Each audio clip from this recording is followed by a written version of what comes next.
Hello! Today I am going to walk you guys through my journal ecosystem. I have been binge watching journal ecosystem videos on YouTube and I'm fascinated by everybody's system. It just depends on if they're more of a writer or visual or a little bit of both, but I just love it. It's my newest addiction.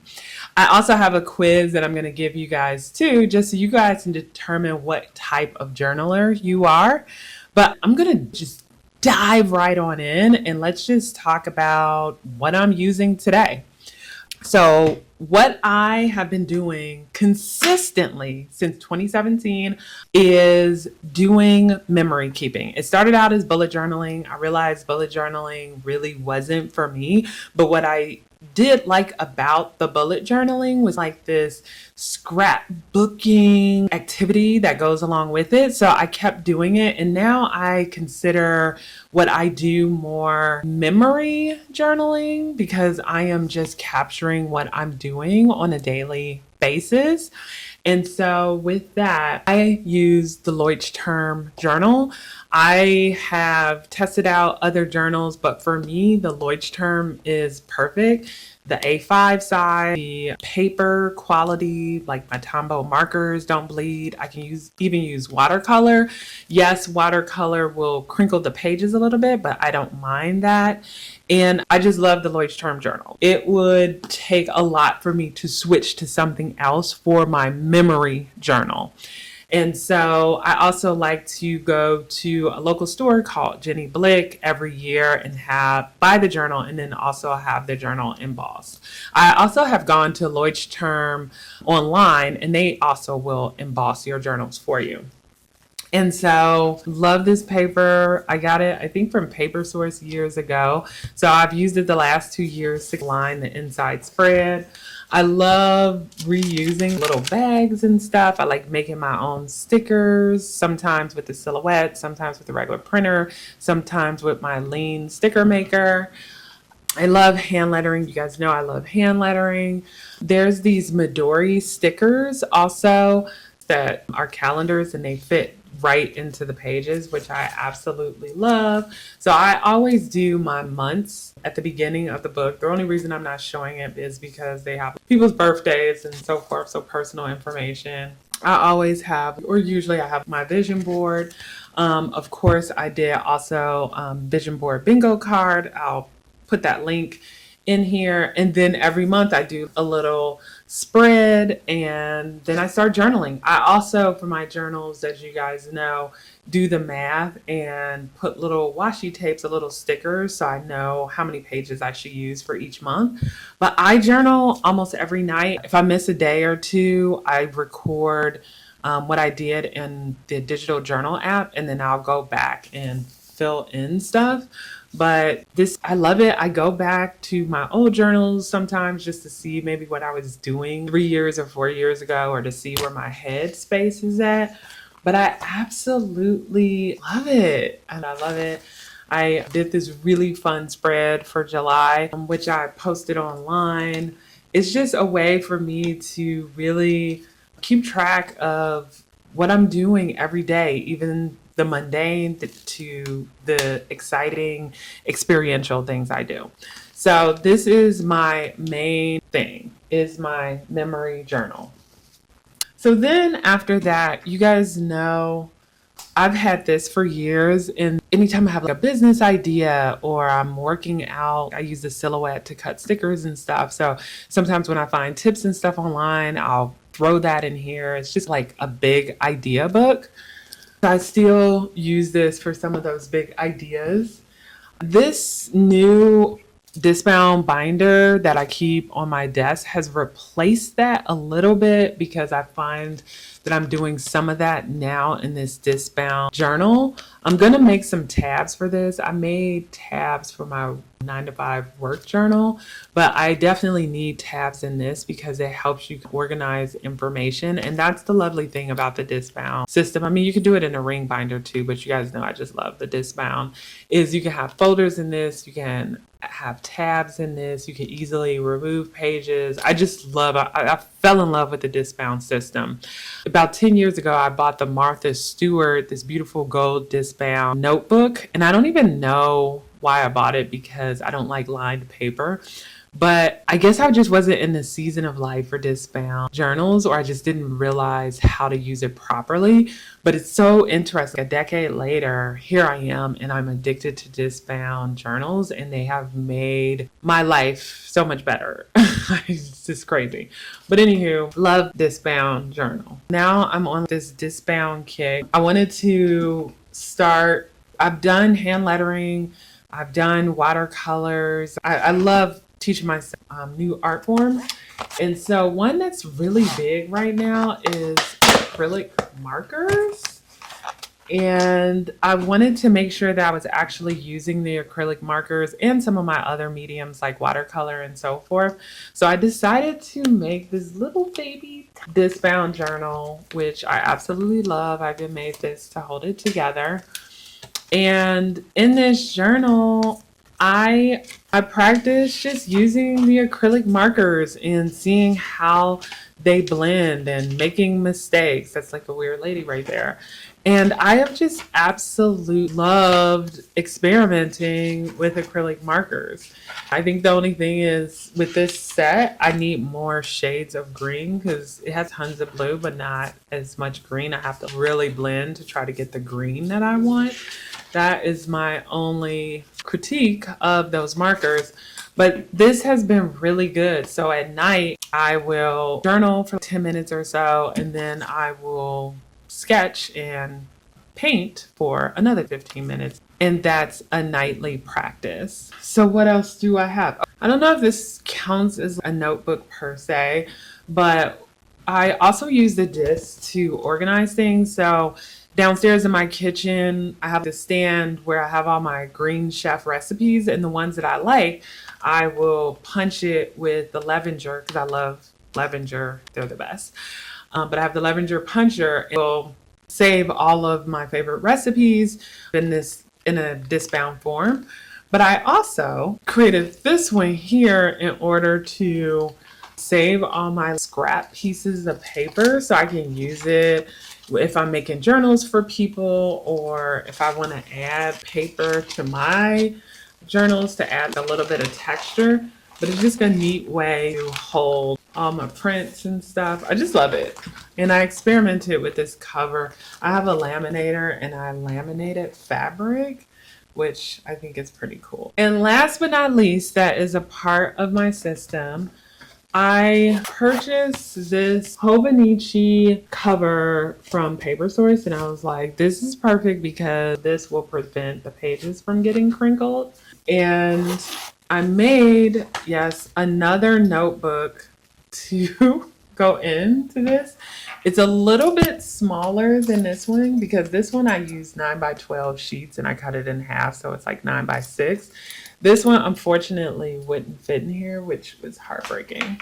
So I made another journal that was smaller, where it's 8.5 by 11 sheets cut in half, so 8.5 by 5.5.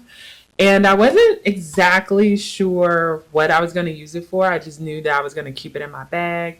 I think I'm going to use it primarily for content creation and manage what I want to put on YouTube, Instagram, Substack, because I fell off this year. If you guys watched the previous video, you know why, but I'm getting back into it. So I think I'm going to use this for that. So I am really, really excited about this. And you guys, that is my system.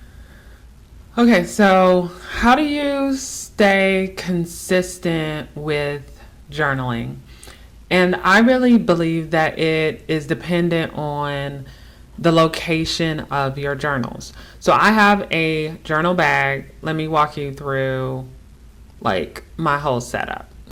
So what's in my journal go bag? First, the Lumos refillable pens, usually a Pentel brush pen Love these. Tombow markers, love them. Watercolor pen, love it. Cutting board, of course.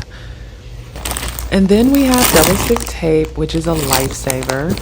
And then when you flip over my little go bag, I have like tons of stickers and scrap papers that are just at the ready. So I can just have everything in one place. And then of course I have little bits and bobs.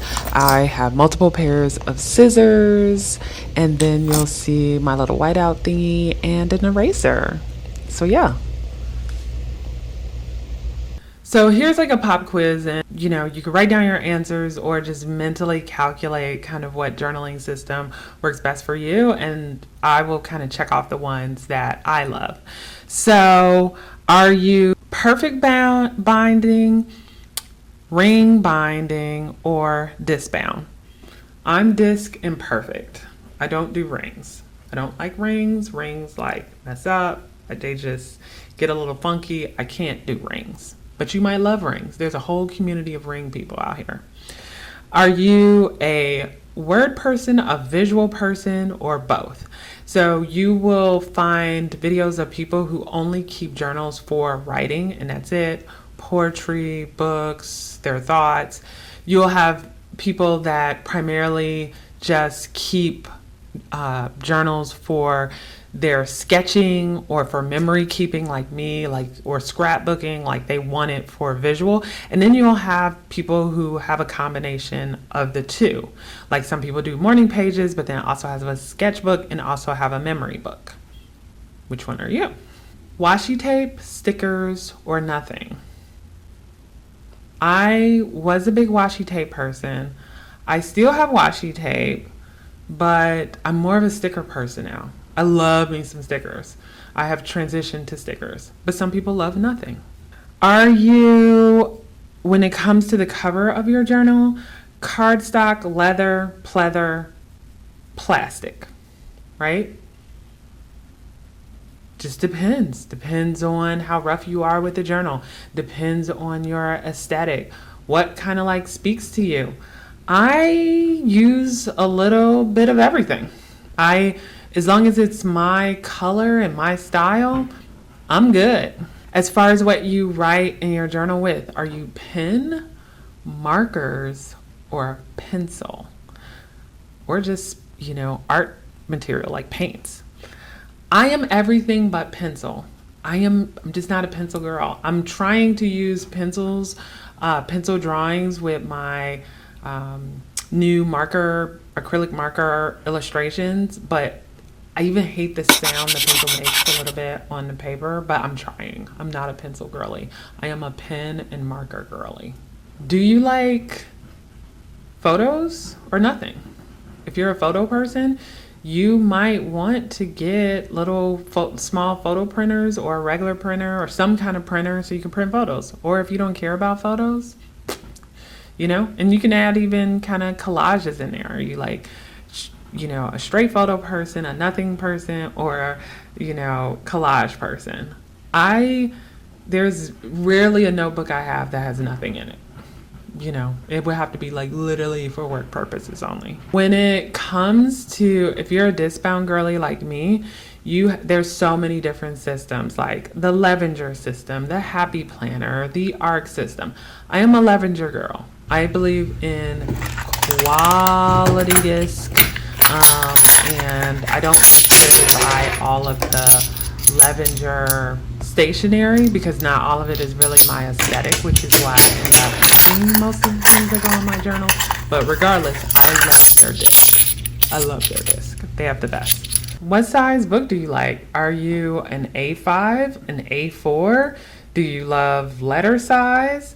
I mean, everybody has like their specific size that they prefer because either they're going to have their journal on their desk or they're going to be carrying it in their bag, or maybe they just want something really tiny that they can slip in their pocket.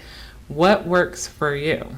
I am normally an A5 or a letter or custom 9x6. This is like little journal jewelry, charms or no charms. Some people love some charms. Some people love some charms. Here's like a little bookmark that I got from Barnes and Noble, and it serves as like a little charm for this notebook, and it's super cute and I love it. But that's the only one that I have like a charm on, but I do like charms. I'm not against charms. When it comes to your journal, do you like lined paper or no lines? I am no lines. I hate lines. I hate lines. They're just very restrictive. Like, I hate lines. I am a no line girly. And then when it comes to the inserts, like if you're going to use your journal for planning or organization or habit tracking, are you someone who wants to DIY it and make them via Canva or one of the Adobe products like InDesign? Are you someone who's going to buy your inserts from Etsy or maybe a company like Cloth and Paper? Or are you no inserts? Maybe you don't like inserts at all. And I mentioned charms. Another thing too that I love are affirmation cards, and I've shown this in one of the video where I've made little affirmation cards or like little inspirational cards that I can just clip onto my pages. I absolutely love them. They're super easy to make. You could also buy different cards. I'm actually thinking about making a set to sell on my website, but that's another way for you to decorate. So do you like little charms and tassels and affirmation cards, or do you like your stuff to be blank? So that's just like a little mini quiz for you to use in order to help you decide where you should start journaling or what types of journals you should have maybe in your ecosystem. All right, I think that is it. There's so much more I could say and I could go into, but I'm not. If you have any questions about journaling or just getting started or how to set up your ecosystem or some of my favorite supplies, please, add them in the comments and I will, do the best I can to answer them or just create a video, showing you some of my favorite things. But don't forget to sign up for the newsletter, nachesnow.com/newsletter, and check out some of my other journaling videos if you're into analog journaling. If you're into, you guys know I love my Notion too. We're not even gonna get into that right now, how I track stuff digitally. We'll just stick with the analog, but just dive deep into my YouTube channel if you want to learn more. All right, have a good one. Take care. Bye.